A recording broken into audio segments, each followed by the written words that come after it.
चोरों से, क्योंकि ये वो सरकार है जो पेट्रोल डीजल के भाव जो आज 110 रुपए पेट्रोल हो गया है, 98 रुपए जो डीजल हो गया है, लोगों की पॉकेट मारी जा रही है। ये न तेरी न मेरी, ये लुटेरी सरकार है, लोगों की पॉकेट से लूटा जा रहा है। तो ये लुटेरी सरकार के अपराजिता जी जवाब देंगी, अपराजिता जी जवाब देंगी, लेकिन ये तो अगर आप संसदीय प्रणाली की बात कर रहे हैं तो उसमें तो ये तय होता है कि मुद्दे कहां प्रायोरिटी में है। प्रायोरिटी में ये तो तय होता है, और ये तय था कि प्रायोरिटी में कहां कौन से मुद्दे हैं। फिर इसमें कहां पे गतिरोध आया ये मुझे नहीं समझ में आया कि कहां गतिरोध आया, क्योंकि प्रायोरिटी में तो मालूम है लिस्टेड हैं भाई। आप अगर सुप्रीम कोर्ट की प्रणाली पे बात करेंगे तो वहां पे मुकदमे लिस्टेड होते हैं, उसके हिसाब से 1 2 3 4 आते हैं।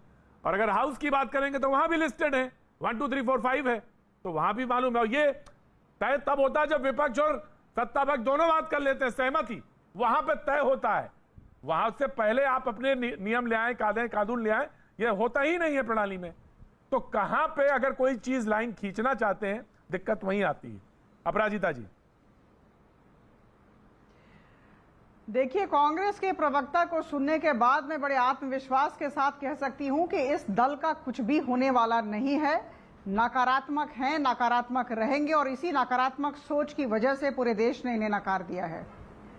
मैं आपको बता दूं, 18 जुलाई 2021 एक ऑल पार्टी मीटिंग हुई थी। मानसून सत्र के पहले ऑल पार्टी मीटिंग हुई थी, और जहां पर जब मीटिंग चल रही थी उसी समय विपक्षी दलों के तेवर को देखकर ऐसा लगा था, ऐसा अंदेशा हुआ था कि उनका एक ही एजेंडा है, अराजकता और उद्दंडता, और किसी भी दृष्टि से वे संसद को चलने नहीं देंगे। 18 जुलाई को ही स्पष्ट हो गया था, मैं आप सबको बता दूं। और इसके बाद आदरणीय प्रधानमंत्री जी ने देश के समक्ष खड़े होकर सबको कहा था कि सांसद जिस भी पार्टी के हों तीखेदार और धारदार प्रश्न पूछें, लेकिन सकारात्मक परिवेश में बातचीत हो और सरकार को एक अच्छे परिवेश में काम करने की सुविधा दे। लेकिन ऐसा हुआ नहीं। और मैं आपको बता दूं, जो प्रतीक साहब ने कहा मैं समर्थन करती हूं। बिजनेस एडवाइजरी कमेटी मीटिंग हुई 2 दिन बाद, और उसमें जन केंद्रित जीवन को प्रभावित करने वाले 3 मुद्दों को निर्धारित किया गया। प्रथम कोरोना, द्वितीय किसान, और तृतीय बढ़ती कीमत।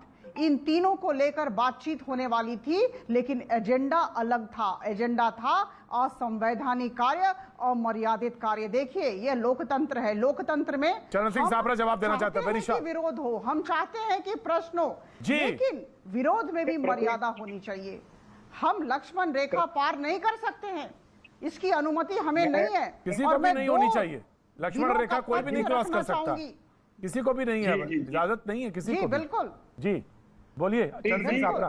मैं लोकसभा की सदस्य हूं और मैंने देखा, इसलिए मैं कह रही हूं मुझे थोड़ा सा 30 सेकंड का वक्त दे। मैं बिल्कुल दे दूंगा, मैं बिल्कुल दे दूंगा। बाकी सारे लोग बोले, मैं दे दूंगा आपको। जी साबरा साहब। भारतीय जनता पार्टी की प्रवक्ता ये खुद लोकसभा की सदस्य है, उन्होंने अभी अभी बताया, हम सब जानते भी हैं। अब इनको ये भी नियम पता होने चाहिए कि एक नियम 267 भी है उसके अंदर, जिसके तहत जो विपक्ष है वो एडजर्नमेंट मोशन ला सकता है, स्थगन प्रस्ताव ला सकता है।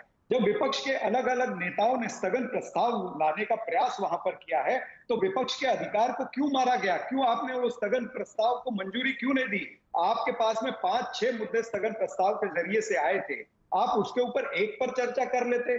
आपने वो चर्चा नहीं करना चाहिए, क्योंकि आपका भी यही एजेंडा था कि हमारे पास में संख्या बल है, हम अपने संख्या बल के आधार पर सारे विषयों को बुलडोज कर देंगे। ये चर्चा नहीं करना चाहते थे महंगाई पर, क्योंकि इनके पास उत्तर नहीं थे। ये चर्चा नहीं करना चाहते थे बेरोजगारी पर, क्योंकि इतने वर्षों में, आज तक 70 वर्षों में इतनी बेरोजगारी नहीं हुई जो आज बेरोजगारी की दर चल रही है। जीडीपी -23.9% हो गई है। ये तो इन्होंने कहा कि हम चाहते थे सर, इन्होंने तो यही कहा ना, 1 2 3 में तो यही मैटर थे, 1 2 3 में तो यही मैटर थे।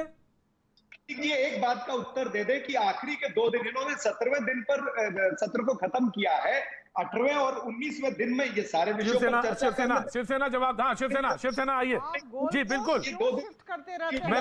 मैं बिल्कुल आ रहा हूँ, बहस को खोल रहा हूँ। शिवसेना जी शिवसेना जी। केंद्र सरकार के 2 संसदीय कार्य मंत्री हैं, अर्जुन मेघवाल जी और प्रहलाद जोशी जी। दोनों जन पूरी तरह से असफल रहे इस संसदीय कार्रवाई को सुचारू रूप से चलाने के लिए।